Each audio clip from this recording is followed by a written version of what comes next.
What's up, everybody? Big day here at GoJo Golic, isn't it always? And we got a lot to get to. First off, a Monday night doubleheader gave us another look at what might be the best offense in the NFL. Lamar Jackson and the Ravens get it done yet again. And in the meantime, it's tip-off for the NBA season. Mark Jones from ESPN going to stop by and help us take a look ahead at the beginning of the 24-25 NBA tilt. And are the Hoosiers for real? A big factor in the Big Ten as College game day comes to Bloomington this weekend. All that and more. Let's get to the show.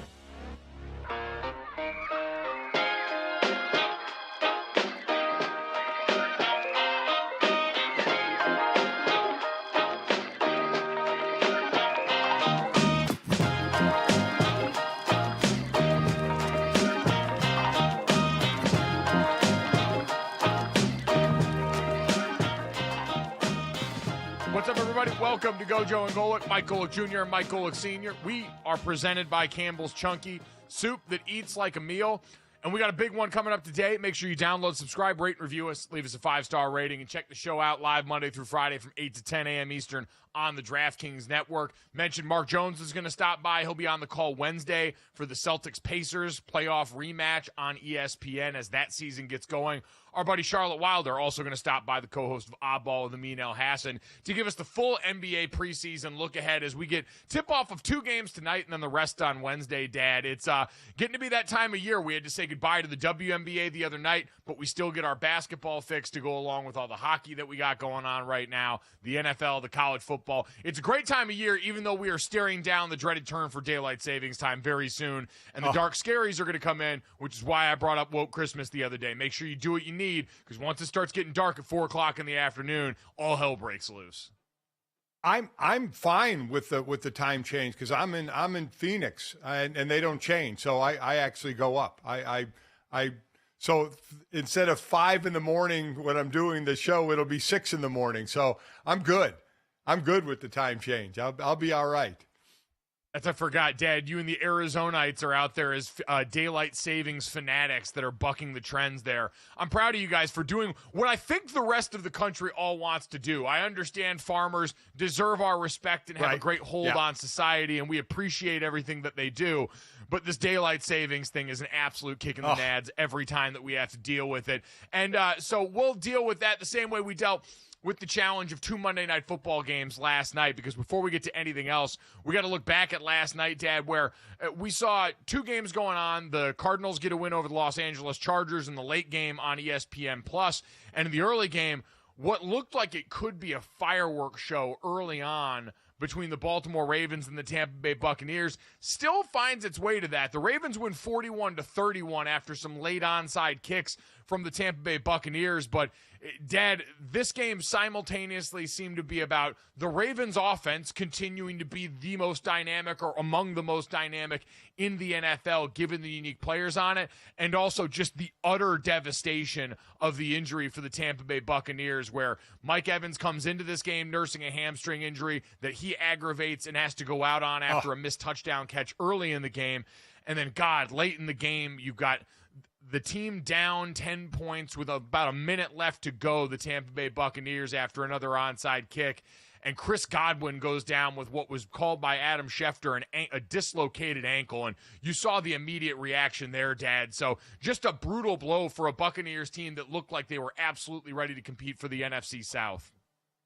Oh, without question. Even though they lost this game, they were the favorite in the NFC South, a division that we kind of say poo-poo and throw away, saying, well, one team will make it and they'll get dusted in the first round, but Tampa Bay certainly makes you rethink that. And Tampa Bay was the team in this division without question, with New Orleans, with Derek Carr out, and Atlanta not being the team we thought it was going to be. Even losing this game, if they'd have got out healthy, they still would have by far been the favorites in the NFC South. But, I mean, dislocated ankle, obviously done. And you saw Evans grab that hamstring on that drop touchdown catch. You saw him roll over and just reach it and grab it, and it was already, kind of tender going in. So that is, that's going to be a while as well. Certainly not the season like Godwin, but it's going to be a while. So your 2 top targets, I mean, Baker Mayfield can be as gritty and tough as he wants, but he needs those players. He certainly can't do it by himself. So that's a devastating blow. It seems, every year we see a rash of injuries and we say, wow, is this year different than other years? And it's not. It's not. There are a rash of injuries every year. Every year there are a few teams that become a mass unit. We've talked about San Francisco being that, and now with key players for Tampa Bay. Other teams have lost players coming into the season, like the Browns with 3 offensive linemen. It's just every year it seems like, oh, wow, this is a worse year, but it's really not. There are major injuries every year.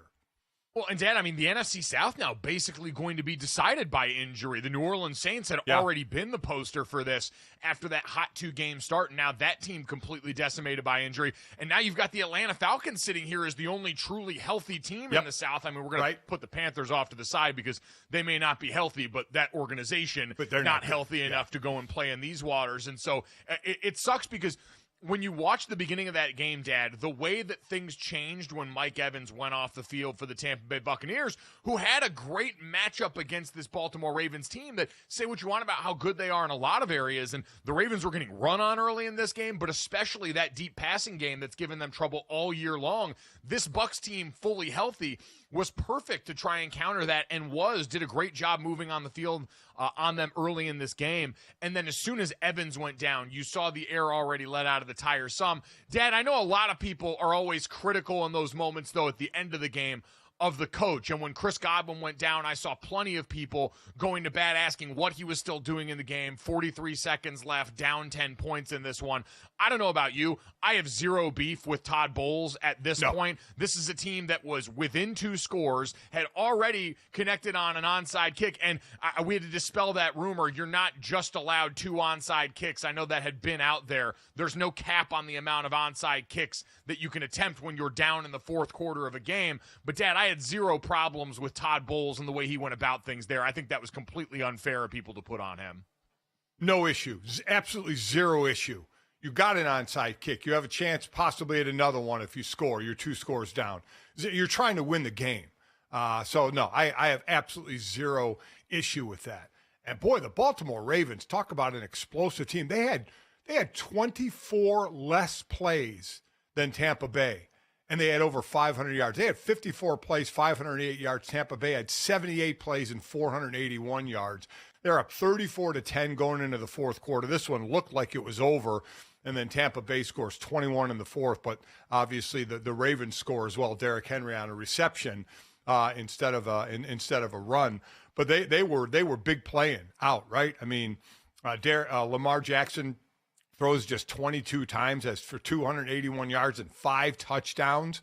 Derrick Henry basically had, take the big runaway, had 14 carries for 88 yards. Now, it averaged 6.2 a carry, but then you throw in the 81-yarder, right? I mean, again, you just see him just outrunning people. Now, we did get walked on a kind of a leverage tackle by the defender, but absolutely amazing.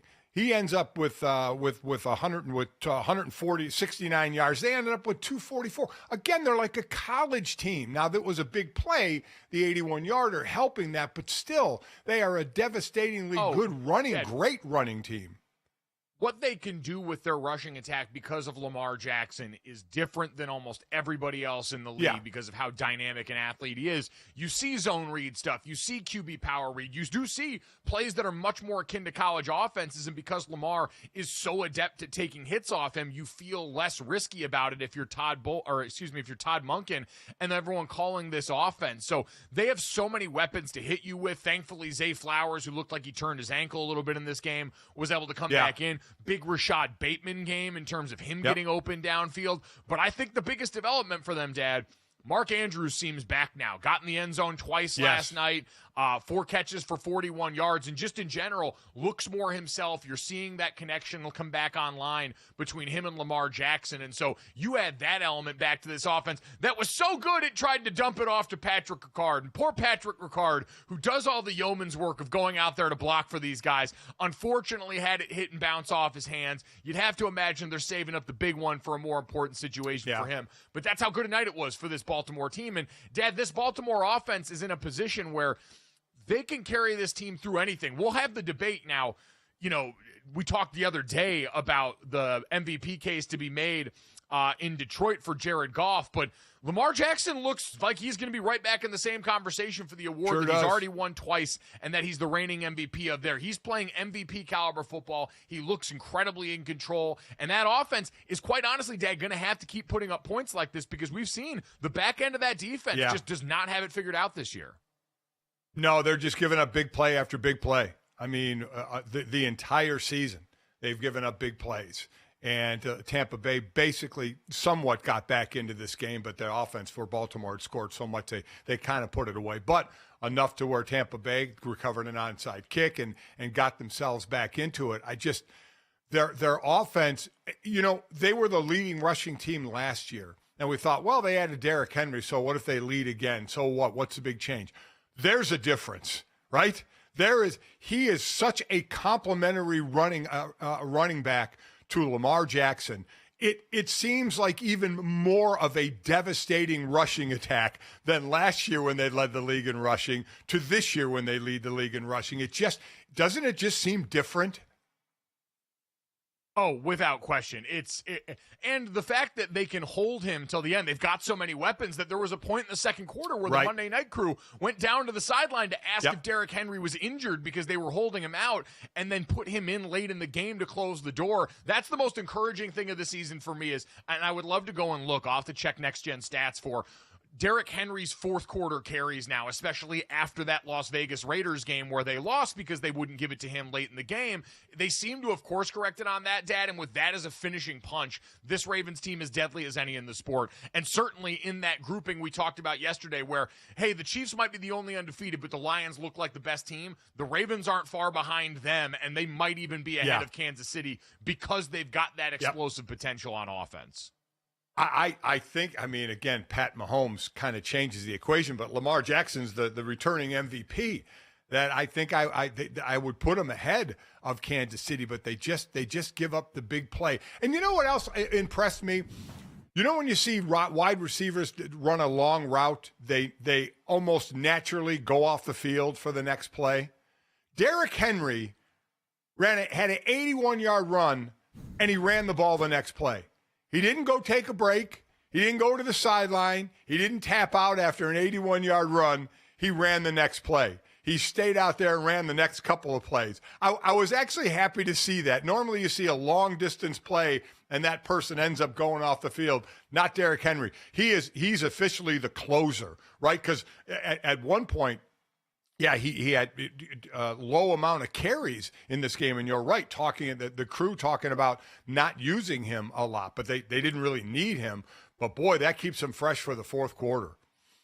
Yep. So the Ravens look as advertised. Unfortunately, this game couldn't be because of all the injury to a Tampa team that might just be too beat up to party now. We wish Chris Godwin and Mike Evans both the best in recovery, especially Chris, considering how horrific that injury was. Dad, we won't spend too much time on the late game. I think this is all you need to know from that game is Justin Herbert averaged 8.9 yards per attempt on 39 attempts, throwing to Will Dissly, Josh Palmer, Jalen Reagor, and Simi Fehoko, according to Marcus Mosher, who summed that up very well on Twitter. And they lost this game and weren't able to crack the end zone. This is just a team that might be finding their ceiling. They don't have enough weapons on offense. They have reset the foundation of that team. The quarterback is great, but they're going to have to wait till next year when they can actually get some guys in there that are dynamic enough on the perimeter. So that's about all I got for that late game, unless you've got something profound, Dad. No. I mean, listen, they were 3-2 going into it. We were kind of surprised they had a winning record. And listen, they were winning this game up till a minute 54 left with one of those 5 field goals by Cameron Dicker, right? I mean, they went on a 15-play, 77-yard drive that took over 8 minutes to kick that field goal that put them ahead. But then Kyler Murray goes on a 7-play, 56-yard drive, and Chad Ryland, he kicks the game winner as the clock's running out. But you're right. We kind of expected this out of the Chargers. I mean, they just dismantled offensively, but they're playing well defensively. Again, lead the league in scoring, giving up just over 13 a game. They were a little above that last night. So the defense seems to be settling in nice, but the offense needs weapons. So they need weapons there. They're not the only ones, Dad. Let's get to some of the biggest news from yesterday. Tua Tagovailoa set to return for the Miami Dolphins, designated to return from injured reserve, and that's a weapon they sorely need. They have lost 3 games. They've gone 1-3 in the time that he's been out on injured reserve, and now the conversation coming back is going to shift to his health. He talked extensively yesterday on a number of subjects, being cleared by multiple doctors to come back and play, none of them ever telling him that he shouldn't play football again. You could see he sort of bristled at the notion that this is now the story on him, that his head injuries have become a huge part of what we talk about when Tua Tagovailoa is mentioned. And for a guy that's accomplished as much as he has, I'm sure that's a shot to his pride. But one of the things he did get asked about was if he was going to wear the Guardian cap, which we see those small, soft helmet coverings that some guys are wearing in game right now. Not required, but Tua said yesterday it was his choice, and he's not going to wear it. Take a listen.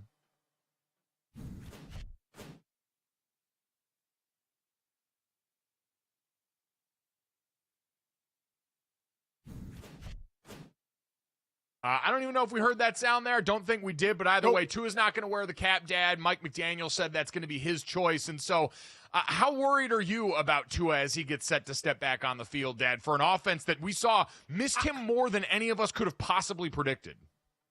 Without a doubt. And all the people saying he should retire, he should walk away. I mean, he's a grown man. He can make his own decision. I'm fine with him going back. He got cleared by every doctor. Not one doctor told him that he should be done playing. So it's his choice. We can't live his life for him. He wants to go back out on the field, go back out on the field. You know, and people will root for him. You know, he's become kind of the poster boy of concussions, and every time he gets hit, people are going to cringe and go, oh my God, is he going to get up? Is he going to be in the fencing pose? I get it. I understand that. But it's that man's decision. And he wants to continue to play, so go play. It's interesting. The most interesting thing he said to me was that he's been symptom-free since the day after his concussion. Yeah, right. And everyone's response to these is so different. We talked about the hit on Tua that caused all of this and how innocuous it looked relative to other big-time blows, and that all of a sudden produced that physical response from him. Listen, remember, I know you do, Luke Kuechly's final concussion looked like nothing, right? It looked like nothing, and he had to retire in tears. He retired because of it. Some look like just hellacious hits that don't have an effect on a player, and others have an effect on a player. But you don't know how the next one, if there is a next one, is going to happen. So I'm just amazed at everybody telling him what he should do with his career. I mean, he's a man who talks with his family and makes his own decision. Yeah, and I think there's two camps of people, right? There are some people that have their agenda, that view all of this topic a certain way and see this as a chance to talk about that. And there are others, and I think a lot of former players, media members, people that are around these guys that genuinely fear for the young man and want the best for his future and have the benefit of being further down the road than Tua, who's in the middle of this right now. But at the end of the day, he does have a lot more information than most people in the past did have. Right. He's got the ability to go out and make the best decision for him. And he said, I'm going to have to adjust my style of play some. He's been a guy like we saw on that play, scrambled, took some chances. And so I think with that in mind, it'll be interesting to see how Tua comes back and does try and adjust that for a guy who gets the ball out of his hands quick, plays the way that he plays in an offense that has sorely missed him. Coming up next, we'll take a look ahead to the start of the NBA season with Mark Jones from ESPN here on GoJo and Golic.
Talk to ESPN play-by-play announcer Mark Jones here in just a second. Mike Golic Jr. and Mike Golic Sr. But, Dad, we were talking about Tua Tagovailoa getting set to make his comeback to the NFL this week. As soon as this week, he has to still clear the concussion protocol, but that can't happen until he's getting ready to go back to practice. So that'll begin now that he's been designated for return. But it looked like you had something on your mind at the end of the last segment. I wanted to give you a chance to get that out. Well, yeah, and listen, nothing in practice will test the concussion level because he doesn't get hit in practice, and there's basically no hitting in practice. They play Arizona, certainly a winnable game with him back if he's on the field this Sunday, and then that sets up a match with the Bills the week after. So, get him, if he can get a game under his belt before they take on the division leaders and the Buffalo Bills, I think that would be good. He's going to play again, so we're past the concussion talk. I know people will still talk about it, but now we talk about football. And this team does seem to be a team that just misses him so much. I know there are players, and obviously he's the quarterback. It's the most important position. But they just look so bad without him that now luckily they get him back. You're 6 games in. You still have a chance, obviously, to save the season. Yeah, they've clearly missed him. Last year, Miami's offense led the league in yards, and this season they are a league worst 11.67 points per game in terms of scoring offense. They rank 23rd in passing yards per game. It's been one of the most, I think, surprising subplots of this season, Dad, about how bad the Miami backup quarterback plan was, knowing that Tua Tagovailoa has an injury history that has gotten him off the field before with this kind of injury in particular. It's been a little bit amazing. I thought Mike McDaniel, as a guy who has been lauded as one of the best play architects, certainly run game architects, all these different things have, I think, made it so I thought they would respond a lot better than they did to this. Yeah, I would absolutely agree. They were kind of caught flat-footed, and you're right with the injury history of Tua. You'd think you'd have been more ready to go because, as we said, backup quarterback is meant to keep your head above water, and that's obviously not something that's been done in Miami. But they get him back. You hope that he doesn't have another concussion. You hope he's healthy the rest of the way. But again, his decision. His decision there. They're going to try and get him back here. I think we're going to try and get back with Mark Jones now. I think we got him. Mark, good morning. You with us? Yeah.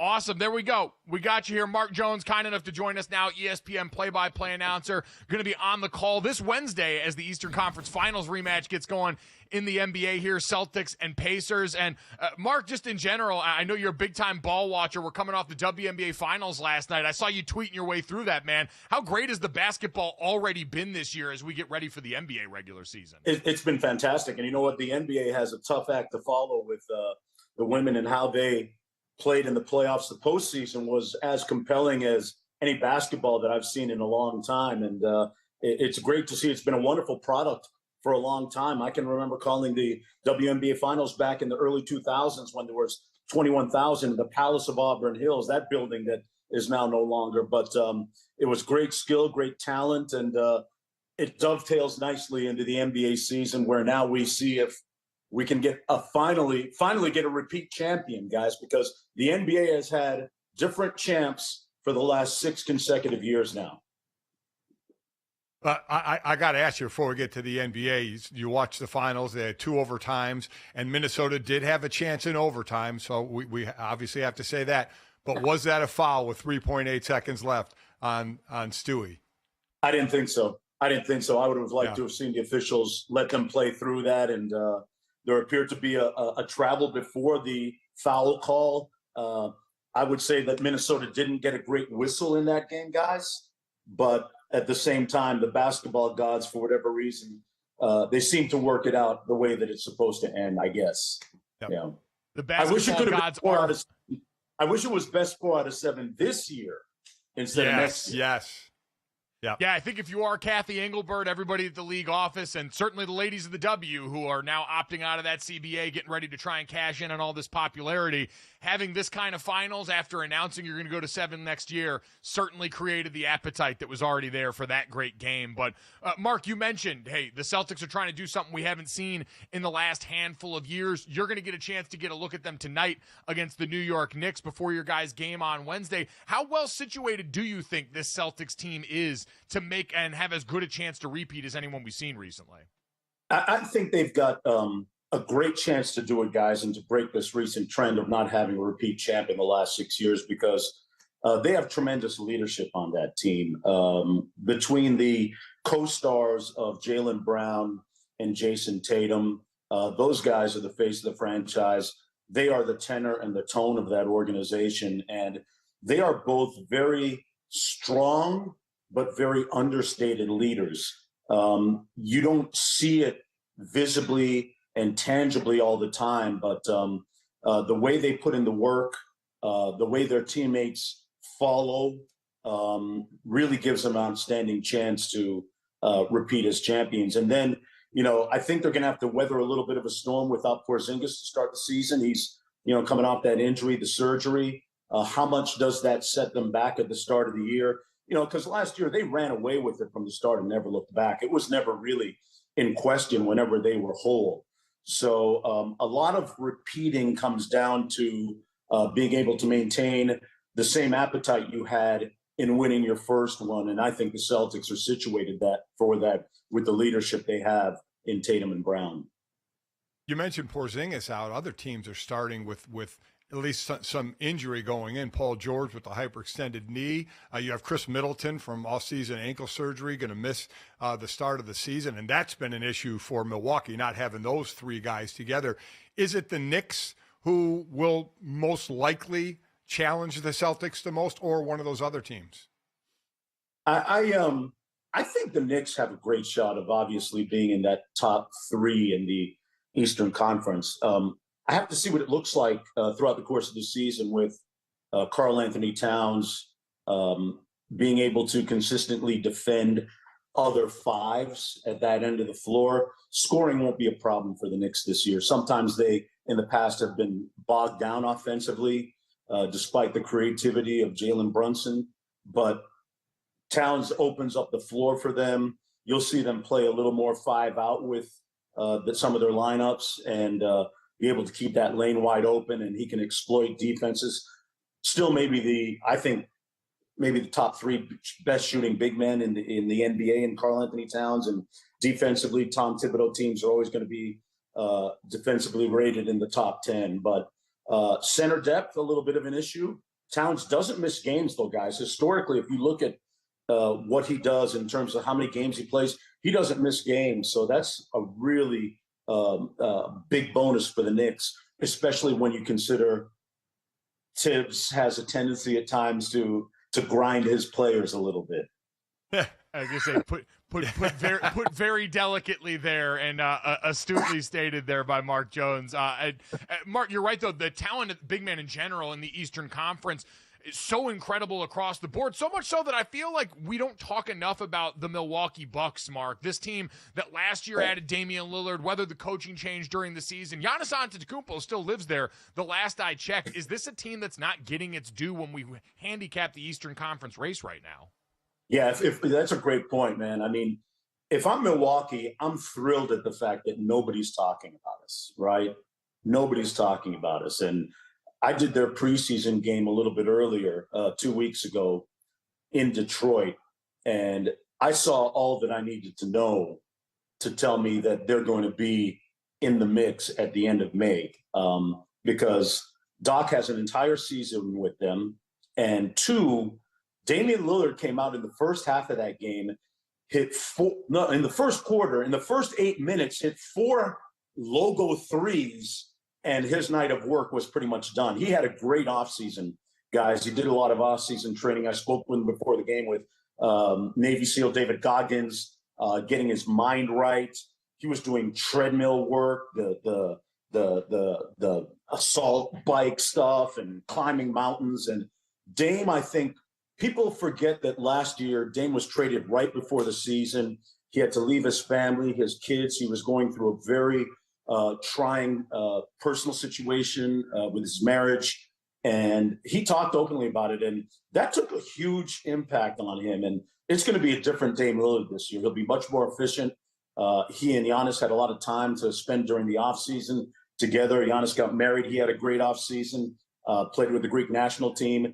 Brook Lopez is the guy that nobody talks about too, right? Defensively, they're going to be great. So Doc is going to have that team in contention in the middle of May. Then you go over to the West and the depth there: Dallas, Denver, Minnesota, Oklahoma City. Who else jumps in there? Somebody else will jump in there. How do you break down the West? Well, the West is going to be tough. I mean, I think that when I think about the West, it's Minnesota. They were right there on the cusp last year.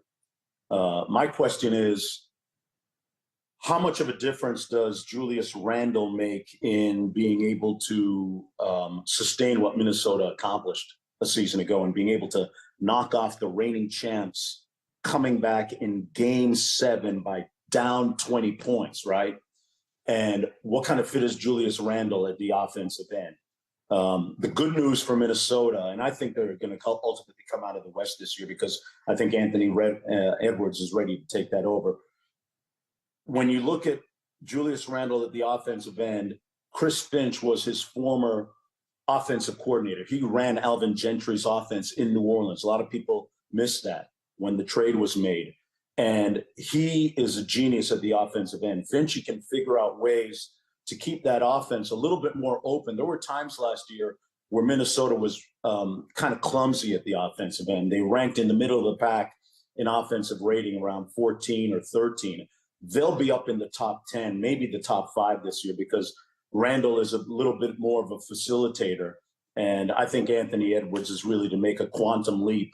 I watched him work out all summer in Miami in preparation for the Olympics. And he's got the whole package, guys. And being around Steph Curry this whole summer really had an impact on him. And speaking with his trainer and some of the people he works out with. He's certainly one of the bright young stars in the West. People are excited to continue to see climb, but we know one of the other ones, Victor Wembanyama in San Antonio. Mark, what is a realistic expectation for year 2 for Wemby in the NBA after what we saw, especially down the home stretch last year? Yeah, Wemby's going to have, I think, a huge leap too because he averaged 21 a game last year, but he had to work really hard for it. When I saw the deal was made to get Chris Paul on the roster, one thought came to my mind, guys. I remember Pop telling me last year in one of our pregame meetings, he said, Mark, I feel badly for Wemby because we don't have a player on our roster right now that knows how to throw a lob. And when they signed CP3, I heard ding, ding, ding, ding, ding, ding. Oh, I get it now. So, we think about Chris Paul, Lob City, Blake Griffin. Hey, listen, Wemby, I think, is going to average 25 and 12 this year and potentially be in the running for MVP because his job will be so much easier. And the Spurs could, they're a young team, guys, but with Chris Paul, they have the requisite additional experience. I think they can be a top 6 team, not even a play-in team, but a top 16 this year. Would be huge as that trajectory, you're right, continues. And I'm with you. I thought the same thing. Ignorant lobs coming from Chris Paul all day in San Antonio for one of the true unicorns in this league, a league that tips off starting this week here. Again, ESPN's coverage of the 2024-25 NBA season starts off with doubleheaders on Wednesday and Friday this week. You got the first game at the Intuit Dome coming up, and Wednesday you can check out Mark Jones on the call for the Eastern Conference Finals rematch. Celtics, Pacers, 7:30 p.m. Eastern. Mark, we appreciate the time today, man. Thank you so much. Enjoy the start of the season. You've been great in college football as well, man. We're looking forward to it. You guys keep up the great work, man. Love to see you guys again soon. Thanks, Mark. Absolutely. Thanks, Mark. We appreciate that. I'm glad he said that about Wemby, Dad, because he actually knows basketball. I'm just an idiot over here watching, and I thought the same thing is, hey, Chris Paul coming over there is enough for me to all of a sudden start to ramp up midseason Wemby MVP talk in my brain. Oh, absolutely. As you mentioned, there's a new Lob City. Going to be in San Antonio, no doubt about it. Yeah, talk about a wide catch radius. Speaking of wide catch radius, let's talk about one of the best receivers in college football next.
We will get to my favorite segment of the week here in just a second, as we had, I think, one of the biggest and most important results of the college football season pop up this past weekend for our friends a little bit further down the road in the great state of Indiana. But, Dad, we just finished up talking to Mark Jones, and we appreciate his time, guy making that transition from football season to the start of the NBA season right now, kind enough to stop by. And one of the things that we didn't get to talk about was what we've got going on here where I'm at in Los Angeles. Yeah, the Intuit Dome's opening, but we also have an aging NBA superstar getting set to potentially share the court with his son, Bronny James, which feels like kind of a big headline that'll get talked about, in addition to the whole J.J. Redick thing happening in Los Angeles, too.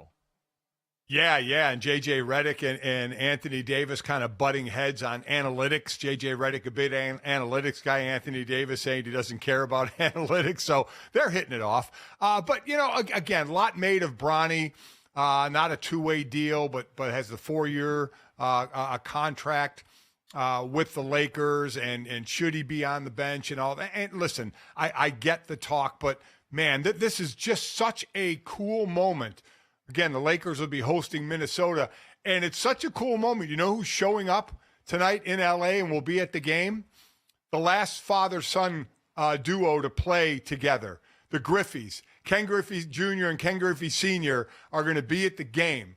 Both played together in Seattle, and they're going to go to the game. That's a pretty good – again, this is just such a cool moment, and I get – the talk that is Bronny taking the spot of somebody else who should be on the bench. I get that talk. That can get, hopefully it will get worked out one way or the other. But, I mean, this is just something you do not see that much. And for them to possibly be on the court at the same time in a regular season game is just cool. And have the Griffeys watching is a pretty neat thing. I think it's a pretty special moment.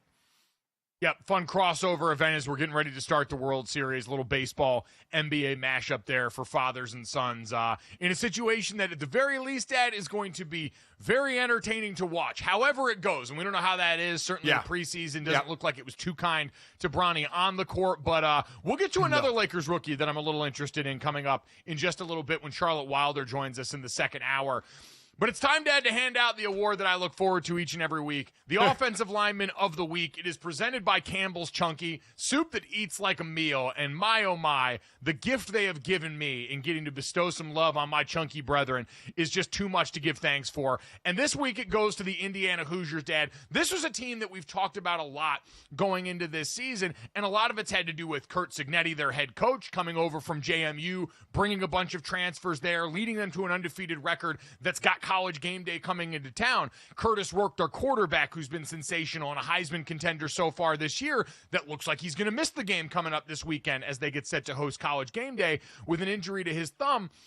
And I looked at this team and said, all right, there's a lot of really good parts. Great skill players, great receivers, great quarterback. Defense is really strong. The offensive line looked just okay to me. That group went out and put a resounding performance on Nebraska this last weekend as they tattooed them to the tune of, Dad, 280 yards passing between two quarterbacks, 215 yards on the ground with 6.5 yards per carry, and 5 rushing touchdowns. Nebraska is known for their front seven on defense. That's the foundation Matt Rule has built on in his first 2 seasons in Lincoln. And now to see what they've gone out there and done, this Indiana team, when faced with that group up front, they were prying open holes. They were doing a great job in protection. And I think that group, to me, stood out the most because I had the biggest question about them going into this game. They answered it, and they're a big reason why this Indiana squad has a lot of hopes and dreams alive down the home stretch of this season.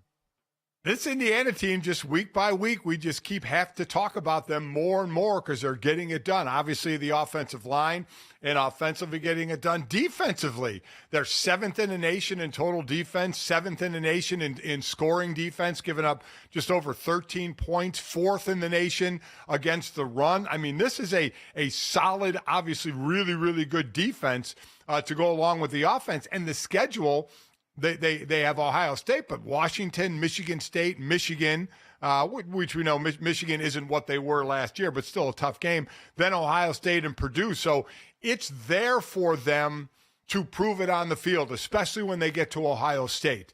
So they're having an incredible year, not something we're used to with Indiana, but they're proving it on the field. Bottom line, they are proving it on the field. Hopefully Rourke will, if he just misses one game, hopefully he'll be fine to carry on, because you'd like to see what this team could do. You do. For this weekend against Washington, it's going to be Taven Jackson, who came in the second half, 7 of 8 for 91 yards, 2 touchdowns, and looked the part behind that offensive line. And they've got so many great weapons there. I don't fear too much drop-off in this situation. Pete Thamel reported this morning that Curtis Rourke's injured thumb is actually improving enough to where he could be back for the Michigan State game on November 2nd. He's still doubtful for this weekend against Washington, but it sounds like they got better news about that for the immediate future, which is great for this Indiana team that, again, Dad, is going to be favored in every one of those non-Ohio State games. And now, if you're talking about them at the end of the season, hey, listen, them and Oregon both played Ohio State. Obviously, a direct loss to Ohio State would keep them out of the Big Ten championship. But if they're sitting there and they've only got that one blemish on their schedule, and they're going to have wins against Michigan and Washington that don't count the same as they would have last year, I still think watching what this team's road to go could look like at the home stretch down the end of the season is going to be really interesting to watch. So that group has been sensational. Penn State's going to be in that same range as them. Both of them play Ohio State. Penn State also goes on the road at Wisconsin, on the road at Minnesota. They've got Washington. They've got some common opponents in there. So jockeying for that third team in the Big Ten right now, and I won't shortchange them. They'll have a chance against Ohio State. They're a very good football team. But if we assume what most of us think are going to happen there, them versus Penn State becomes a really interesting conversation. Well, it does, and you have to look at the rankings as well. Now, I know the committee doesn't go by the rankings, but still, I think they have the rankings in mind. And Penn State is sitting at 3, and Indiana is sitting at 13. So if Penn State loses to Ohio State, they're going to drop, but they're not going to drop as much as Indiana would if they lose to Ohio State. If Indiana loses to Ohio State, they're not going to be in the – I don't think they're going to be in the running for the top 12. If Penn State loses to Ohio State in a close game, they still could be with one loss because they're sitting at 3. Granted, if they stay at 3 before they play Ohio State, they would not drop out of the top 12. No, and Penn State right now, you mentioned also, I think one of the things to start to keep an eye on now as we get to college football playoff selection committee time is strength of resume. It's a stat that ESPN has up on their website. Everyone can go check it out. It grades how likely is it that the average team, if they faced your schedule, would go out and produce the same record that you produced there. It is the metric that has most often been predictive of what the college football playoff field actually looked like.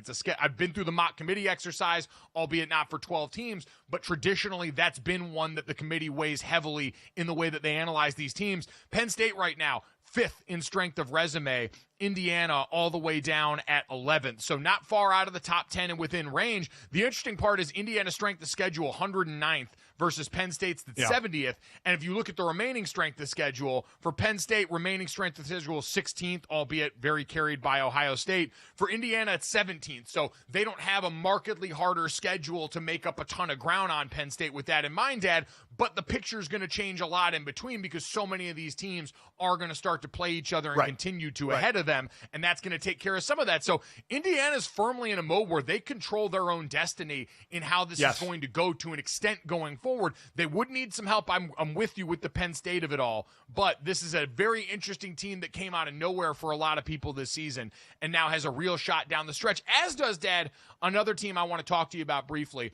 The Colorado Buffaloes, as we currently sit here, are another team that has gone about outperforming a lot of people's expectations, mine included, going into this season. They are currently a player and a very big factor in the Big 12. They're sitting at 5-2 overall in the season. They're 3-1 in the Big 12. Obviously, the loss to Kansas State puts them behind the 8 ball for that conference, but they've got an interesting decision coming up with Travis Hunter, Dad, who sat out in the second half of the Kansas State game with a shoulder injury that he aggravated, sat out the second half of the Arizona game last week, a game that they were pretty well ahead at this point. But Do you think it's time they start thinking about just one side of the ball for Travis, Dad? I know this has been the bulk of his Heisman campaign. It's something he's talked about that means a lot to him, but this team is in the mix right now. It's certainly to go bowling, which seems like a foregone conclusion now, but also you never know in the chaos that is the Big 12. If you just stay within range, good things might be able to happen here, and this is a guy that's so important to their success. I understand on both sides of the ball, but it seems like the wear and tear of playing more snaps than almost anybody else finally starting to catch up to his body in the way that we feared this season. Yeah. I mean, they just have one loss in the conference, and imagine if they just stick with one loss in the conference. We'll see how the championship game would go. But yeah, I mean, Travis went through missing games last year and took that shot on the sideline and missed some games. I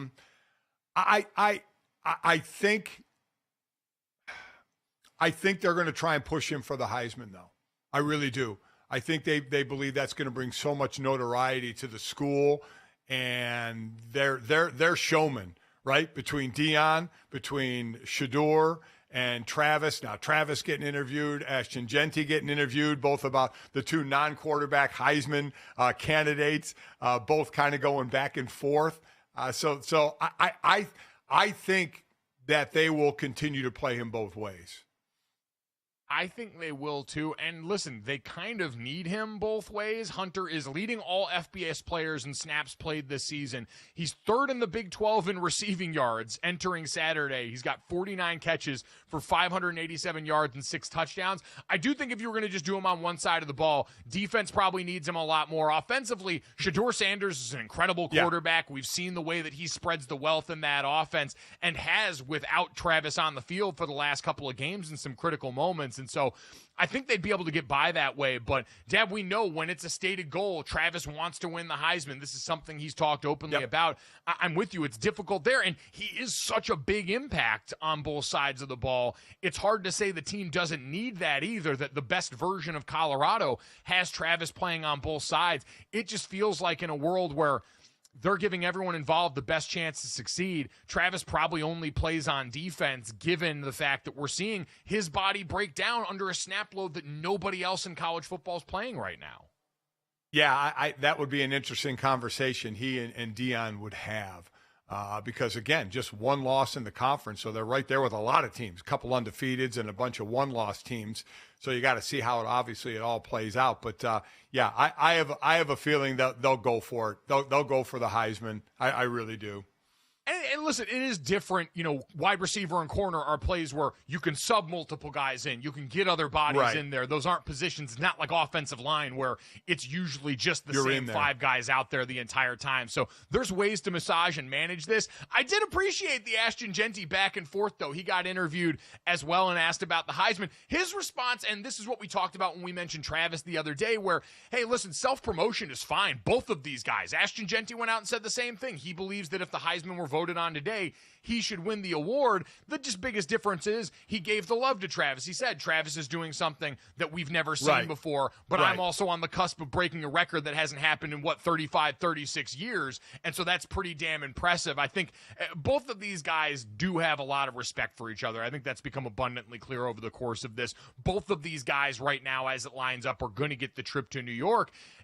Just Ashton Genty, what he said is not a lie. What he's doing, even at the Group of 5 level, is still something so insanely improbable, especially in 2024, that you've got to stand up and appreciate it.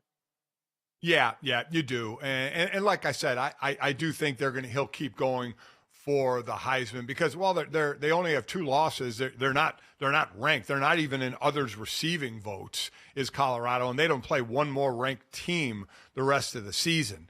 So they may move up because other teams may lose and move down, but and they're certainly going to go bowling this year, which a lot of people thought, us included, that it was going to be a fight to go bowling, but they have definitely shown that they deserve that.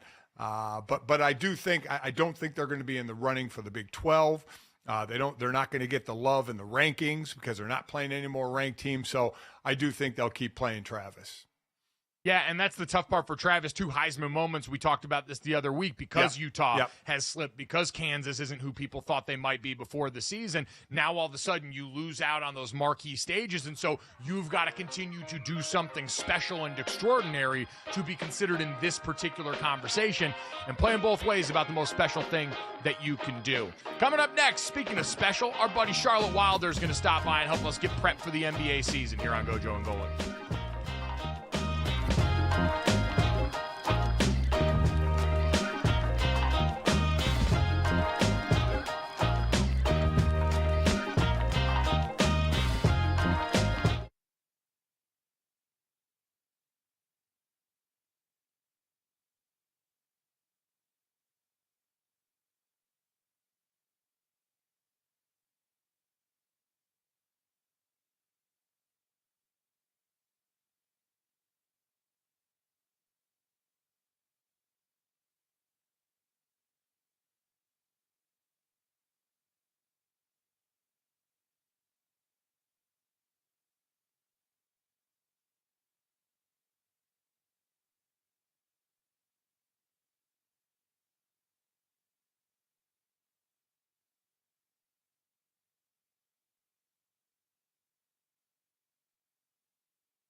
All right, before we get to our buddy Charlotte Wilder, the co-host of Oddball with Amin El Hassan, and look ahead to the NBA season, we got a little scheduling update because that's what we do around here for you guys. We keep you up to date on everything at GoJo and Golic. The NFL is now flexing their muscles quite literally for the second week in a row to try and give us another great game. Flexing a primetime matchup moving around. The Jags-Eagles game that was supposed to be at 1 p.m. is now moved to 4:05 on CBS, which leaves us with Colts-Vikings that will now be flexed to the Sunday night game, 8:20 on NBC. Anthony Richardson against that Vikings defense after the performance we saw last weekend. A little scary, but we'll go with it. One of the best teams in the NFL moved into prime time. Give us more Minnesota. Give us more Charlotte Wilder. She's coming up next here on GoJo and Golic.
Welcome back. Happy start to the NBA season to everybody as we tip off tonight. And no better person to help usher us into the start of the season, especially on a night where the Knicks and the Celtics play, than our good buddy and the co-host of Oddball with Amin El-Hassan, Charlotte Wilder, out in the DraftKings studio in Boston, getting ready to watch her two favorite NBA children go in battle tonight here. Char, how you doing, bud? Why you got to do that to me? It's my favorite child, the Celtics, against the Knicks, and I think I just need to be really clear about that. Even though I happen to live in New York and be married to a rabid Knicks fan, that does not. When you marry someone, you don't marry their fandom. That is a separate bank account, and I want to make that very clear, Gojo. but is that why though you're in Boston tonight and not in New York where your husband is? So you're not sitting in the same place? Huh? No, it's a good question, but no, because the stakes aren't that high yet. Talk to me when I am such a psycho. Talk to me if the Celtics and the Knicks meet in the Eastern Conference playoffs. Then the regular season, fine, it's fun, it's flirty. Who cares? When you get to May and June, dare I say, then we'll figure out what we do from there. Charlotte Wilder taking the long-term, very pragmatic approach to the NBA season. But it is exciting, Charlotte, and we had Mark Jones on earlier to talk about this Boston Celtics team trying to do something that hasn't happened in 6 years, a repeat champion the last time it happened. As I found out recording the Trivia Tuesday episode of Oddball that you guys can check out with Charlotte and Amin, the last time we had a repeat champion, the 17-18 Golden State Warriors. How are you feeling about this Celtics team? They were the talk of the summer with Jaylen Brown and Jason Tatum and their orbit around Team USA and the Olympics. Joe Mazzulla's already saying the craziest stuff known to man, and we haven't tipped off a regular season basketball yet. Do you think this team can actually pull it off, Charlotte? How do you feel as a fan? My instinct, and I'm not saying this to not jinx it or anything, is no, just because I think what we've seen from the NBA in the past 6 years, as you said, it's been since the 2017-2018 Warriors, and everybody should check out Trivia Tuesday because GoJo did an amazing job. It'll be out this afternoon. It seems like every NBA season, we come in with here are the stories, here are the things we're going to look for, and we can get pretty close. I think last year especially, everyone was like, well, the Celtics are like a team of mercenaries who are going to just attack the season and destroy everybody. Yeah, they did also benefit from the injuries that other teams in the East went through, and I think now we're going to see, what teams like the Sixers and the Knicks and even the Magic can do. But I don't know, Senior. It just seems like the parity in the league right now is so equal, is so pernicious, whatever that word is, that it seems a little nuts to me to think that the Celtics could repeat after such a deep run after an Olympic year, even though that didn't really end up affecting them that much. Well, according to you mentioned Joe Mazzulla saying some crazy things. He thinks there's zero pressure on the team. It's pretty amazing, his comments. Did he really say we're all going to die soon, by the way? Every time I see a Joe Mazzulla quote in text, I think I'm getting NBA sentineled and I need to see it and hear it first. Did he actually say there's no pressure, we're all going to be dead soon? He said we're all going to be dead soon and it really doesn't matter anymore, so there's zero pressure. Well, this Our is sweet also nihilist king. Yeah, we love him. This was also in response to asking whether he felt a lot of pressure from the Boston media, and he said they don't affect me individually, which is sort of funny when you're talking about the media to the media and asking who. I need a little. I haven't looked into the full context of who asked that, but he also said what it comes down to is basically he said none of you are invited to my funeral in 40 years, which first of all. Incredible that he knows when he's going to die. Second of all, what? Wait, there is no NBA coach that looks more like they know the date that they are supposed to die than Joe Mazzulla. Yeah. Everything about the way he conducts himself seems like a man who is cursed with the knowledge of his own mortality and has to live with that every day. That's a great, add that to the Levitard looks like game whenever they try to do that again. And Charlotte, I mean, you look at Boston, they can do it with a part-time Porzingis who's injured.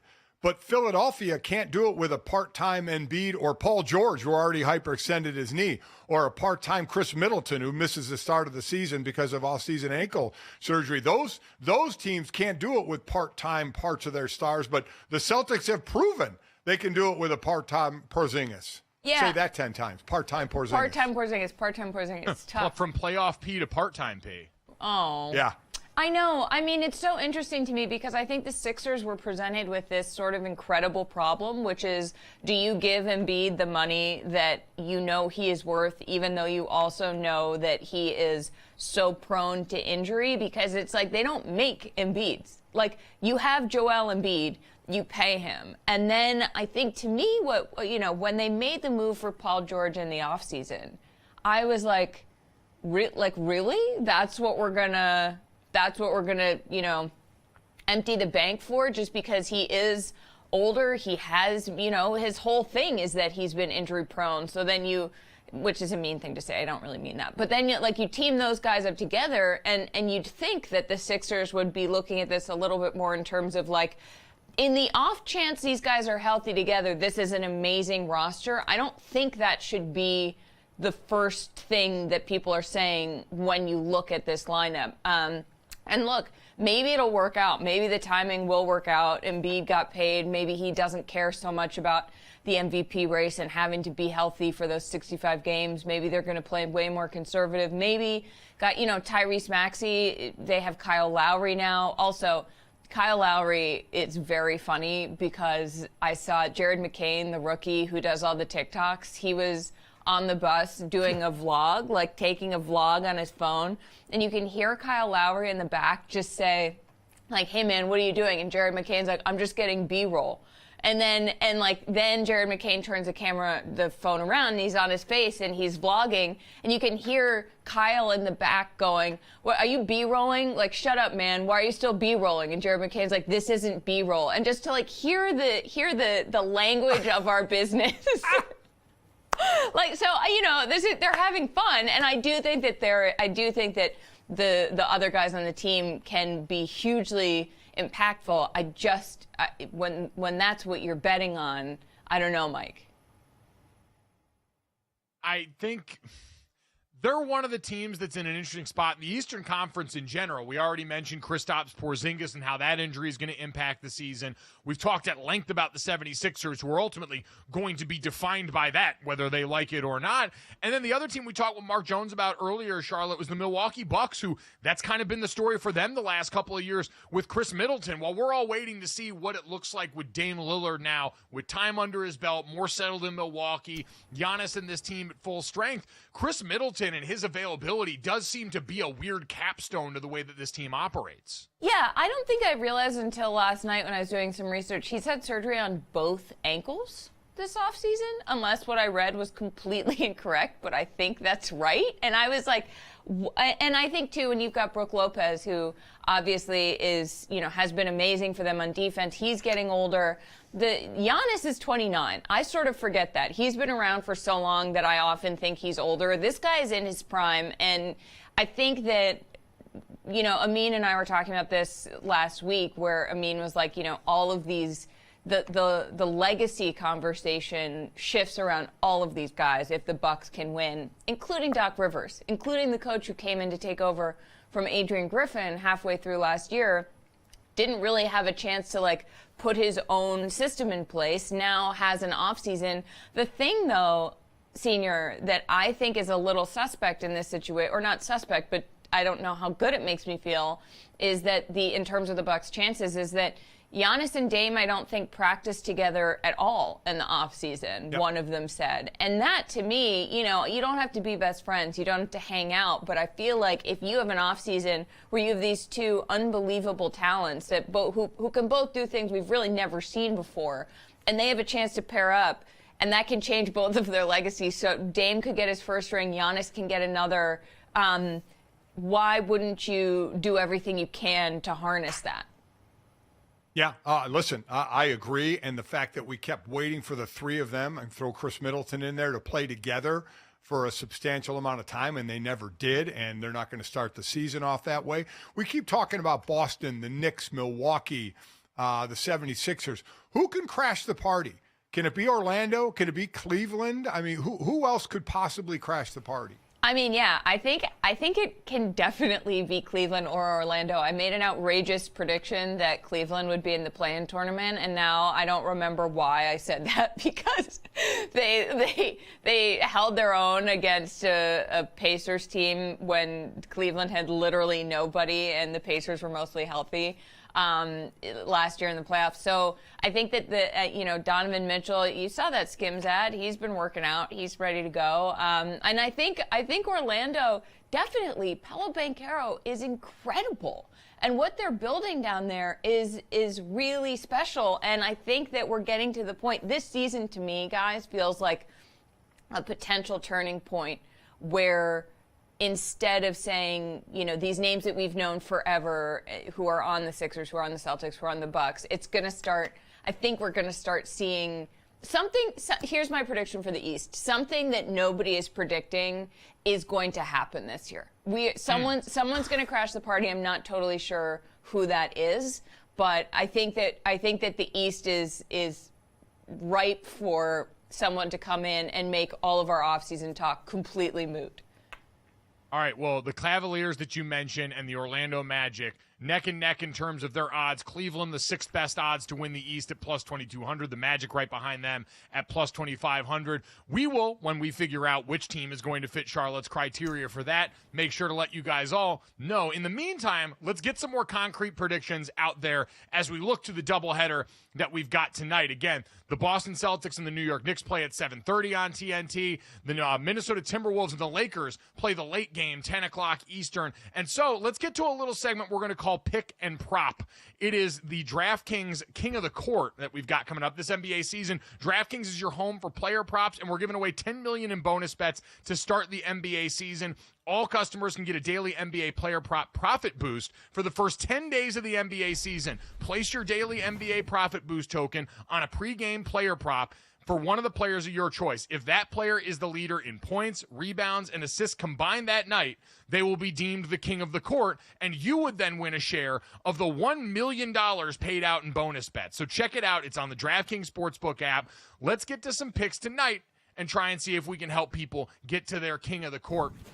The Knicks are 5.5-point dogs on the road against the defending champion Celtics. The over-under 222.5 points in this game. Charlotte, is there anything you like in this one? Jalen Brunson over 28.5 points. Karl Anthony Towns over 21.5 in this game, or any of the Celtics guys here that you think could have a big night? I think I like Cat for over 21. I mean, this guy is not just a great shooter for a big man, but like a great one of the best shooters in the league right now. And I would imagine that he's going to come out wanting to prove, hey, there's a reason that you guys traded Dante and Julius Randle for me.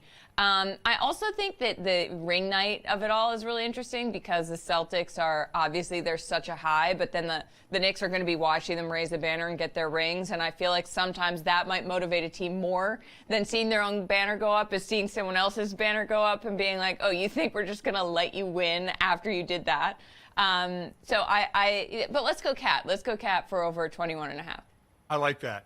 I like that one. That was the one I was zeroing in on too, Mike.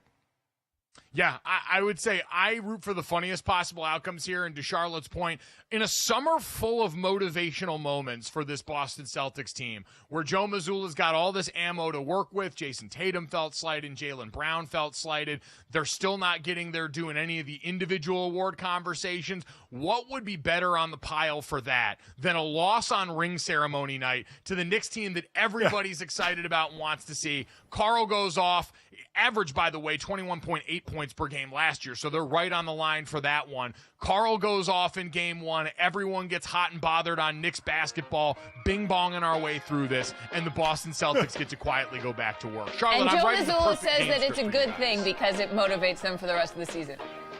Exactly. He gets to bring a killer whale in to speak to the team, and everyone is ready to go.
Welcome back to GoJo and Golic. Mike Golic Jr., Mike Golic Sr., Charlotte Wilder in with us in the DraftKings studio in Boston. Oddball with her and Amin El Hassan every day but Monday on the DraftKings Network. Make sure you guys check that out.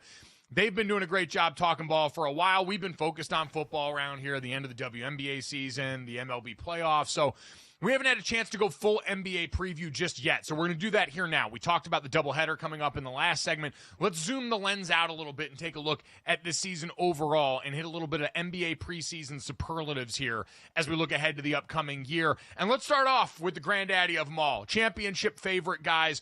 Who are your picks to win the finals this season and why? Charlotte, as our resident basketball expert, we'll start with you. We know you're a Boston Celtics fan, but you're an objective Big J journalist for this segment. So who is your pick to win it all and why? I think the Thunder. I think that what that team, we were, Amin and I and our production crew were in Oklahoma for, I can tease this, a fun little thing we're going to be doing with Pablo. And we went to a preseason game and it was against the Rockets. And when I tell you that the Thunder, I know it's preseason, guys, I get that, but when I tell you that the Thunder made the Rockets look like a JV high school team compared to what they were doing. I mean, and I think, I know that Isaiah Hartenstein's out to start the season at this point, but I think that what the Thunder did they already had this unbelievable, caliber team with these young stars that went to the Western Conference Finals. And then they added Isaiah Hartenstein, who was a linchpin of the Knicks' success in the postseason last year. They added Alex Caruso, who, even watching that preseason game, was playing defense so hard. I just think that they have such an amazing chance to do something really special here. And also, watching Shai Gilgeous-Alexander play basketball is maybe the most beautiful thing I've ever seen in sports. And so I'm gonna go Thunder. I think that they are going to be unbelievably difficult to take down, Senior. I actually agree. I picked him the other day as well. Hartenstein being out, I mean, better to be out early than be out late. So let him work through it now. And I think SGA is going to be the MVP. I know we're going to get to that, but I'm already putting in my vote for him. But they're going to win the title, and he's going to win the MVP. He's been right on the cusp, and I think it's his time. It's his time to shine, much to the dismay of Ant-Man in Minnesota. I think SGA is going to be the MVP, and Oklahoma City is going to win the title, Mike.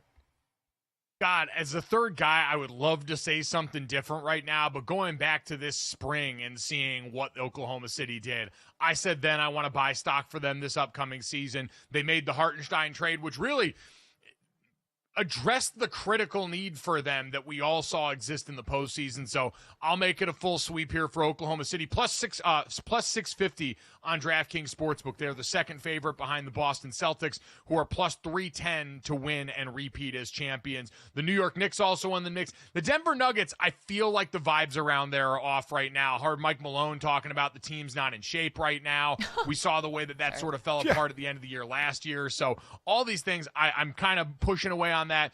Minnesota, I want to see it without Cat, just how that new team dynamic works with Anthony Edwards. So now that we've got that, guys, let's focus on the real prize of the NBA season, the NBA in-season tournament and the NBA Cup. Yes. We saw the Lakers go and get it last year. The Celtics, the leader of the pack right now, much like they are for the regular. But I feel like you've got to do the math a little bit differently for this, because this tends to reward teams that need to get out to a hotter start, have to be hungrier early in the season. We know Tyrese Halliburton, this was his big star turn last year. The Indiana Pacers as darlings when the courts change here. So, Charlotte, who do you think takes home the in-season cup this year? First of all, I do want to say that in the last segment when I talked about the East, I didn't even mention the Pacers, who were in the Eastern Conference Finals, who I think are going to still be very, very, very good. So that's on me.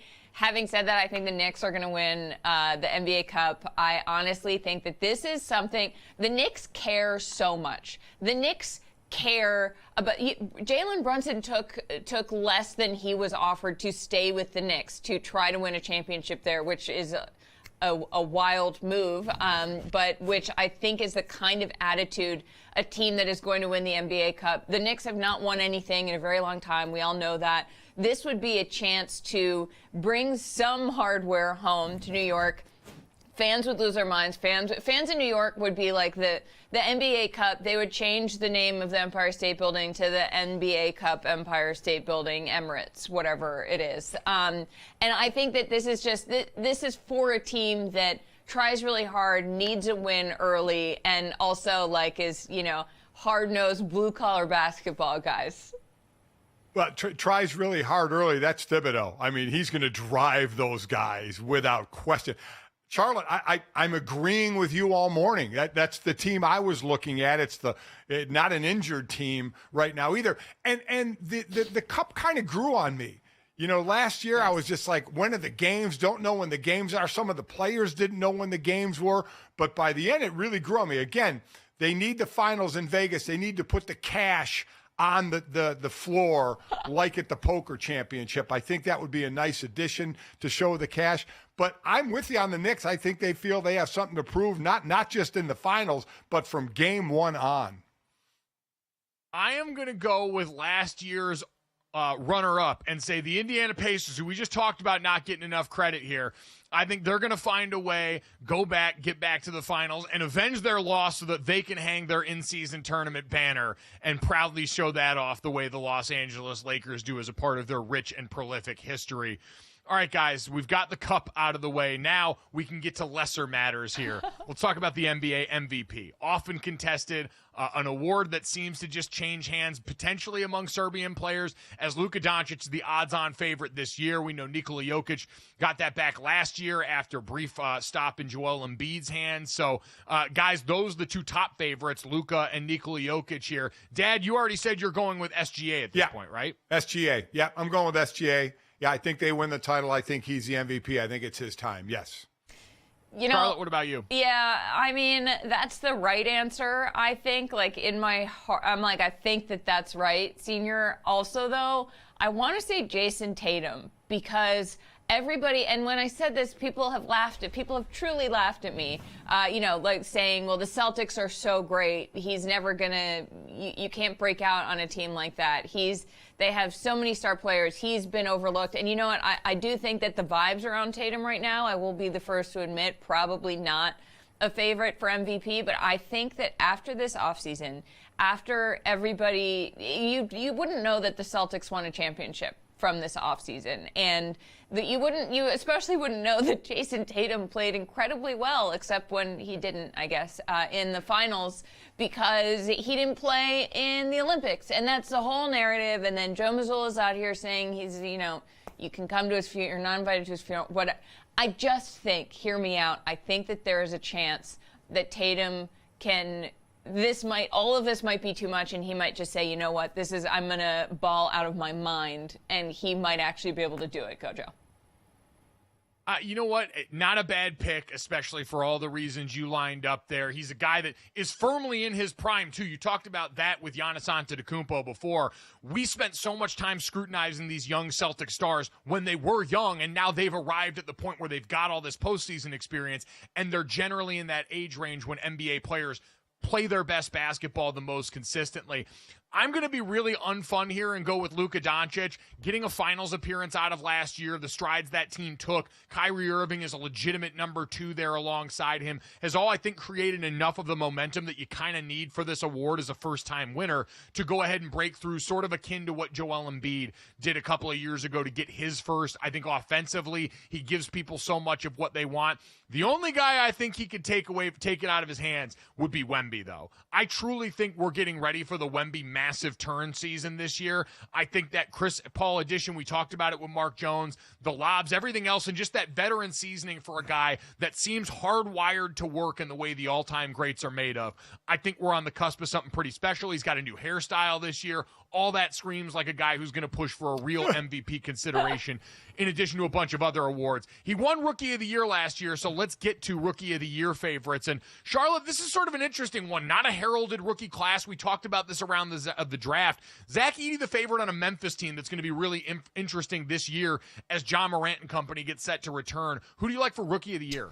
So I'm going to this is probably the least confident I am about my predictions, but I think I think there's a chance it's Reed Shepherd, because I think that his three-point shooting is so impressive in Houston, and I think that team is just only getting better, and I think that Reed Shepherd could be a big part of a piece, that adds something they didn't have, which is, the kind of machine-like ability to hit those shots. And I also think that, threes are flashy and fun, and what we're trying to do here is guess what voters are going to see. And in a draft that, a lot of people didn't know who these guys were, I think that Shepherd could emerge as someone who's really impressive to people, because especially they weren't necessarily expecting it. I had two, and Reed was one of them, so I'll go with the other. I'll go with the favorite, Zach Edey. I think the pick and roll with he and John Morant could be devastating. John Morant missing time last year, obviously, with the suspension, then the shoulder injury. Boy, it'd be nice to see him play a full season, not get into any trouble off the court, and be injury-free. But I'm going to go with Zach Edey, the big man, the favorite. Yep, I know he's getting a lot of talking conversation there. Charlotte, you mentioned Houston, the end of last year, 13-2 in March, massively improved. Jalen Green was sensational down the stretch. So walking into something that feels like it's rapidly improving, they jumped, I think, 19 wins from their previous season and expected to make another big jump this season. That's a good place to go. I tell you what, I'm a little interested in, I know it's preseason, like in the NFL, we shouldn't read too much. Dalton Knecht looked good for the Los Angeles Lakers. I know everyone's going to be focused on the Bronny James of it all, but the former Tennessee Vols star got hot, I think scored 35 in that preseason outing the other night, and so he's way down on the list, plus 1,100, but the Lakers always going to get plenty of buzz, always going to get on TV a bunch because of LeBron James. I don't know if they'll contend or not, but I'll be very interested to see how they work him in there, and I'll go Dalton Knecht on this one for the hell of it and have a little fun. Let's go Defensive Player of the Year. This seems really unfun, speaking of other people that we might pick. Victor Wembanyama, the odds-on favorite. He is minus 170 at the top as the favorite. The next closest is Chet Holmgren at plus 1,200. So it seems like, Dad, they've already handed out the hardware. Of all the awards we're talking about, he's the only favorite in minus, who's a minus. Everybody else is plus. So yeah, I mean, I'm taking the easy route here and saying Victor wins this thing. I mean, I would be absolutely shocked if he didn't, because I think too, when you're thinking about these awards that are more subjective, that are given by people voting, not by a statistics or who won at the end of the day. I think that if Wembanyama finished in the top 3 last year, what we saw from him is so flashy, is so mind-blowing, is so out of this world, as he's an alien, that it would be very difficult for anyone to compete with that. That said, Amin has been really hot on Bam Adebayo on the Heat as having a chance, and that to me would be shocking. But I also think that you never know, guys. You really never know. But I would be absolutely surprised if anybody but Victor Wembanyama took this home. GoJo. I would agree. Victor Wembanyama led the NBA with 3.6 blocks per game, recorded 254 total blocks. He was incredible over the course. A lot of people thought he should have won it last year. The fatigue for Rudy Gobert is probably at an all-time high at this point. So no matter what he does, I really don't know if there's much of a chance, provided Wemby does exactly what he did last year or potentially better. So I'm with you. Bam would be fun. It would give people a lot of chances to make jokes about a certain significant other that no one really speaks publicly or concretely about, but makes plenty of references to. But I do think Victor Wembanyama there going to be the favorite, as he is for most improved, which is also wild. The guy who won Rookie of the Year, likely could have been the Defensive Player of the Year last year, as we just said, is the overwhelming favorite to do it this year, and now is the odds-on favorite, plus 700 in front of Jalen Williams from Oklahoma City for most improved. So pretty wild to see with that one. Charlotte, we've got 30 seconds left. Quick pick for most improved. Let's go. I don't know, GoJo. Let's just say Wemby. I'm going Jalen Williams. Oklahoma City, it's their year. I'm going Jalen Williams. I know he's got a bit of an ankle issue, but I'm going to say Jalen.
Since we got Charlotte Wilder in the house, it's only right that we talk a little bit about the New England Patriots, who went over to London to get their asses kicked by a struggling Jacksonville Jaguars team.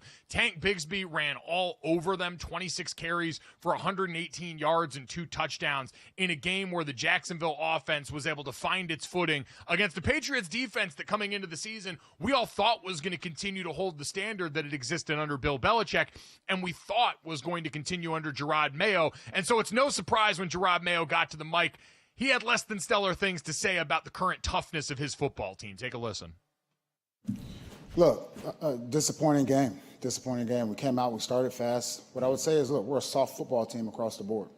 We talk about what makes a tough football team. That's being able to run the ball, that's being able to stop the run, and that's being able to cover kicks, and we did none of those today. They controlled the ball for most of the day. You know, their run game averaged over 4.5 yards a carry. Our run game, not sure what the average was, but it wasn't good.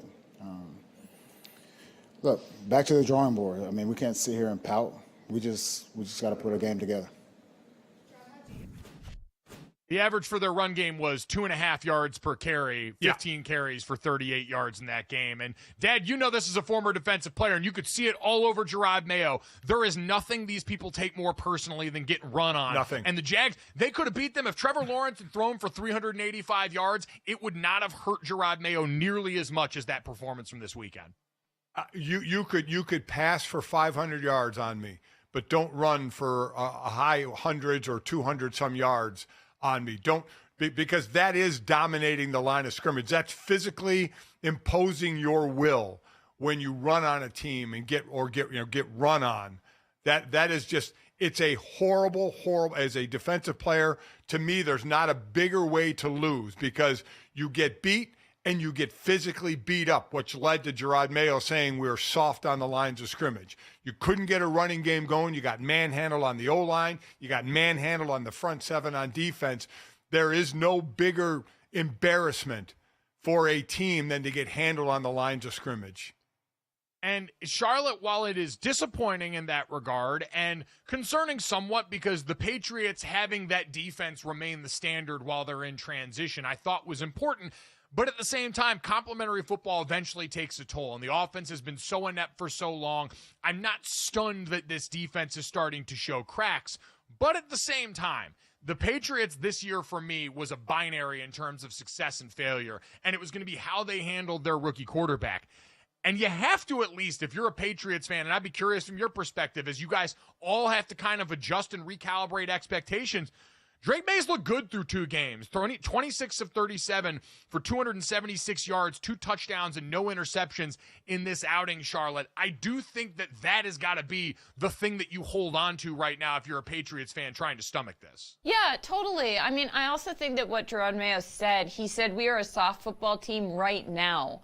I don't think enough people are paying attention to the right now. I think he is a very deliberate coach in terms of how he motivates his guys. We haven't seen him say something like this before. You know, we'd heard in that first week, and Jacoby Brissett said that Mayo told him, he was laughing, like, hey, go out, you're going to win this. And I think that, you know, in the first 2 games after them, I think we talked about this, and I was like, yeah, it was fun. It's been fun to watch, and I wasn't expecting this. I was expecting another slog, and I am here to tell you, it is no longer super fun, but Drake May is, I think, a bright spot, and I think it's great that they didn't rush him out there. I think this year can only be seen as a developing year, and Mike, I think you're right. You can only expect a defense to be the buoy and the lifeboat for a team for so long before offensively they're like, well, what are we doing this for? And I think that Drake May could maybe provide that spark going forward that's like, hey, we're doing this because there's hope here. And I think, you know, I do have to say, I saw that Belichick was like, you know, that this isn't a soft group of guys. Like he's saying that because he got a lot out of them last year. And I thought it was, I didn't know that I loved that he went out there and publicly said they're not soft and refuted Mayo when Mayo is coaching this team. He's the one in the trenches. I don't think soft. If you say your team is soft right now, yeah, they certainly looked it. So, okay, Bill, you're going to come out here and say, well, they're not soft because they were good under me, essentially. Like, that to me felt a little petty and just sort of dumb. And he didn't call Geronimo didn't call him dumb. Like, to me, that's the worst thing you could call a team. Like, toughen up, sure. That's a easy thing sometimes for NFL players to do. But I don't know. That sort of rubbed me the wrong way. Getting called soft, Charlotte, I will say, is the four-letter word. Like, that's the worst thing you can say to anyone playing this sport in particular. You can call me a dumbass. You can do all that other stuff. It doesn't hurt nearly as much as the pride of being called soft. And that's, hey, listen, it's the Neanderthal brain that we play with in this sport, but it's sort of the required payment to enter into something as psychotic as pro football. And a lot of those linemen can't really complain about it because they got their asses handed to them on the O-line and the D-line. The biggest physical players on the team got smoked in that one. So I get it from Gerard Mayo. But they're in a good position going forward. They're going to have a top pick. And they seem to be good with Drake May. So that top pick, you can get a big-time playmaker if you want to get a wide receiver, if you want to, I don't know, pick one that high because Hunter Henry is your leading receiver right now. You go for somebody on the line to scrimmage, or you have the ability to trade back as long as someone wants to trade up. And for a quarterback, someone normally wants to trade up. You can pick up assets, pick up multiple picks to help your team because this team needs multiple picks to help the team. Yeah, I think the most disappointed I've been because we kind of expected the Patriots' offensive line to be a mess going into the season.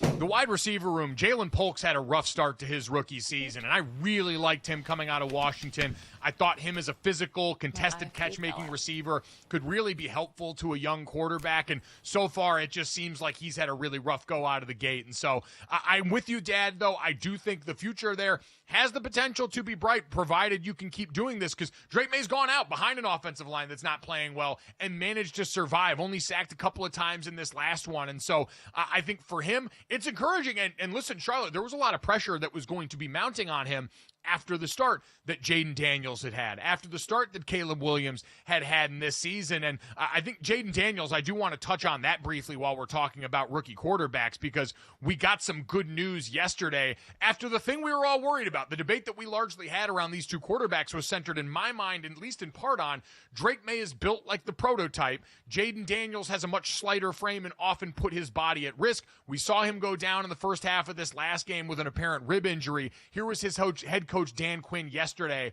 on the prognosis and the diagnosis for Jaden Daniels. Take a listen. Jaden we'll put down as week to week. As you guys know, it's a rib injury, and we'll take him through all the steps at practice and assess how he's doing and keep working it through that. We're hopeful he can play, but we'll also make sure to take every precautionary step and do it smartly for the player and the man. Now, I know this was against Carolina, but Mike, we talked about this with Miami. The backup quarterback, Marcus Mariota, stepped in and went 18 of 23, over 200 yards, 2 touchdowns, no interceptions. Again, it was with Carolina, and you always wonder if your backup has to play for any amount of time, can they keep the team's head above water, a team that's 5-2 and leading the division right now. So that was, to me, that was a promising thing. Again, you have to, the caveat, it was against Carolina, but to have the backup come in and play that well. Yeah, a lot of people made the point, and Marcus Mariota talked pretty glowingly after that about what a joy it's been being with this Washington team, what culture Dan Quinn has instilled here.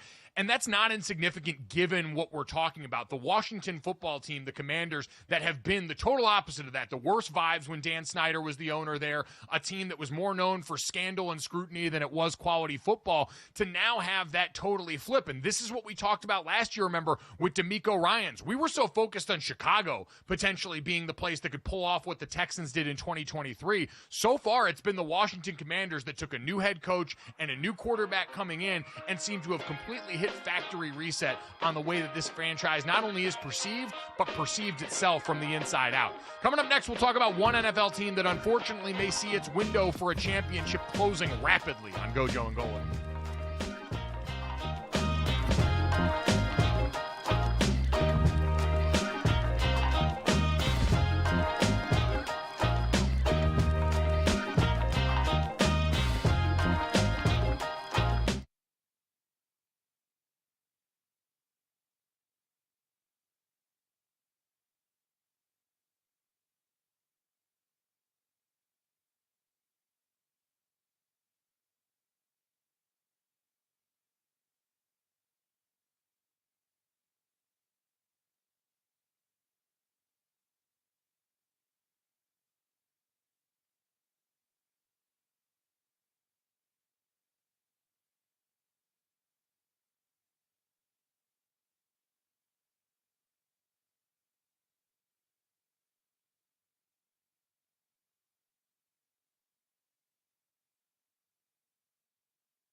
All right, guys, time to finish the show off the way we always do. This, that, and the third. 3 quick stories to send you to the rest of the day.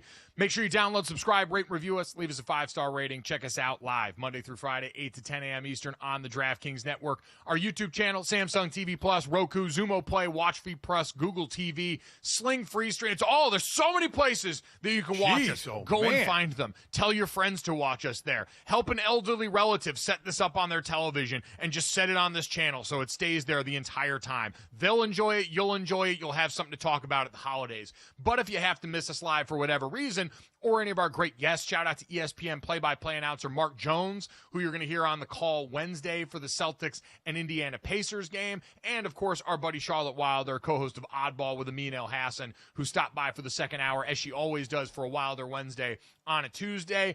If you miss any of that, you can get it wherever you get our podcast or right here as soon as we get done with the show. And, guys, we were talking about injuries in the NFL. Let's start off with this and some big-time ones for the San Francisco 49ers, Dad. 24 hours later, we find out Brandon Ayuk has actually torn his ACL and MCL in his right knee. It'll require surgery and end his 2024 season. Deebo Samuel, who missed that game with illness, was apparently dealing with pneumonia and has been in the hospital getting that treated right now. Dad, does this feel like the Super Bowl window for this iteration of the 49ers firmly closing now? It does. I mean, you don't know when CMC is coming back, and now Ayuk's lost for the year. Kittle is having a year because he's the only guy left. So you just wonder how much can a team take? As I said, there's mass units every year. So this year, San Francisco was one of them. So the defense needs to step up more. The other side of the ball always needs to step up if it's injuries on one side. Because their division isn't the greatest in the world, they can still obviously win the division. And the depth in the NFC we've talked about, it's not that deep. It's really kind of getting by a couple of teams, Detroit being the main one. So for that reason, I'll say it's not passed because I don't think they have to go through as many teams as you would in the AFC.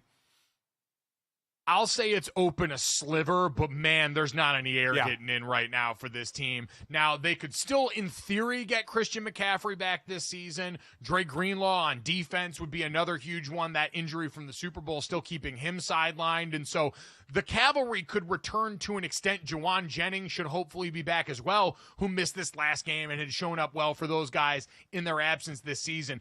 But I'm going to say, Charlotte, it is only open a crack right now, and they're going to have to figure out the way they have before how to reorient this roster as they get set to potentially pay Brock Purdy next year. Yeah, I feel so bad for them. The heartbreak that this team and its fans have gone through in losing those Super Bowls and then coming back, it feels like this is another shot, and then all of these injuries happen. And I don't know. Brock Purdy is a bright spot, though, and I think going forward, I think if there's anyone who can figure out game plans that can make the most of what they've got left at this point, Kyle Shanahan is not a bad guy to have on your sideline. I would agree. Him and John Lynch are a great combination at the helm for this team. Dad, I want to ask you, if they truly don't win this year and they've got to make those changes next year, is this run that they've been on as close to the Buffalo Bills run of 4 straight Super Bowl appearances without a win in terms of what-ifs for a football team that you've seen?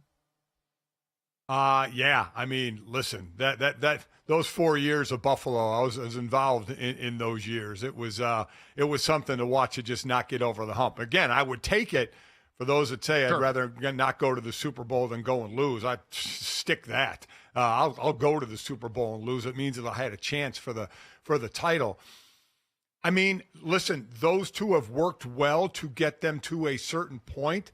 And I would trust that they would try and find the right pieces to continue to stay there. You have an open window for a small amount of time. This window seems to be closing because of injury, though, not because of talent. Mike, it's funny that you brought up the Bills, because when I was watching the Game 5 of the WNBA Finals, I was like, oh, my God, if the Liberty lose 2 years in a row, that felt as close to the Bills in terms of pain level that if they hadn't won, I would have said the Liberty even more so than the 49ers, but football-wise, and also the Liberty won, and yeah. So I think the 49ers, unfortunately, might have the Bills award at this point, which is not anything anybody wants.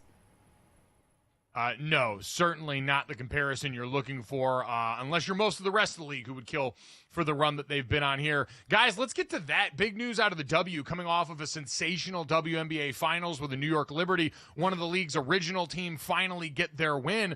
The WNBA Players Association announced yesterday, according to our friend Chiney Ogwumike, former WNBA star and now ESPN analyst, they're opting out of the collective bargaining agreement. So, Dad, if they're not able to come to an agreement in the next year, they could face a work stoppage as the deal runs out after the 2025 regular season here. And based on all of the upward trajectory of the sport, viewership up massively, in-person attendance up massively, a new $2 billion TV rights deal that'll start in 2026, it seems like they're going to get ready to kick their feet up on the desk and shout retainer at the WNBA brass until they pay up. Players, rarely do players in a strike situation or a CBA situation have leverage. I think the WNBA players have leverage here. I mean, they are coming off just a monster skyrocketing year, and the league can ill afford to have a work stoppage and bring it to a frigging screeching halt. So I definitely think the players are in a great position. And I've always said, if you have the leverage hammer, you swing it as hard as you can. In Charlotte, I think these players are ready to pick up that hammer collectively and swing it. Yeah, this to me, guys, this is on the league. This is completely the league. The ball is in the league's court. This is the players can hold out as long as they need to. And it's the league's, it is on the league to make this right for these players, because they have more momentum than anyone ever could have asked for, and that is all because of the players. So at this point, the league has to say, okay, we will do right by you because the players have done so right by them.